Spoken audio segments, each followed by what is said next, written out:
ఇక కన్యా రాశి వారి యొక్క ఫలితాలు. అయితే ఈ నెలలో మీ గోచార గ్రహగతులు కనుక చూసుకున్నట్లయితే మిశ్రమ ఫలితాలు కనపడుతూ ఉన్నాయి. ముఖ్యంగా డబ్బుల విషయంలో దాచుకోకుండా ముఖ్యమైనటువంటి అవసరాలకు వినియోగించుకునే ప్రయత్నం చేస్తారు. ప్రకృతిని బాగా ఆస్వాదిస్తారు. ఇతరులకి ధర్మాన్ని బోధిస్తారు. మీరు కూడా ధర్మంగా ఉండడానికి ప్రయత్నం చేస్తారు. దురలవాట్లు తగ్గించుకోవడానికి, వ్యసనాలు తగ్గించుకోవడానికి, మానసిక ప్రశాంతత కోసము, అనారోగ్య సమస్యల నుంచి బయటపడడానికి ఈ నెలలో బాగా ప్రయత్నాలు చేస్తారని చెప్పొచ్చు. సినిమా, టీవీ, మీడియా రంగాల వారికి మీ పని చేసేటటువంటి వ్యక్తులతోటి సమన్వయం కుదురుతుంది. సమస్యలు తగ్గుతాయి.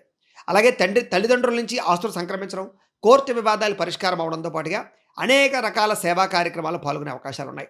అనారోగ్య సమస్యల నుంచి బయటపడడానికి మంచి నిర్ణయాలు తీసుకోవడంతో పాటుగా కాస్త కార్బోహైడ్రేట్స్‌ని తగ్గించడము, అలాగే ఫైబర్ ఫుడ్డు, అలాగే ముఖ్యంగా దానికి సంబంధించినటువంటివి ఏవైతే మీకు అనుకూలమైనటువంటి శారీరక రోగాలున్నాయో వాటికి సంబంధించినటువంటి ఫుడ్‌లు తినడం వల్ల మీకు చాలా బ్రహ్మాండంగా ఉంటుంది.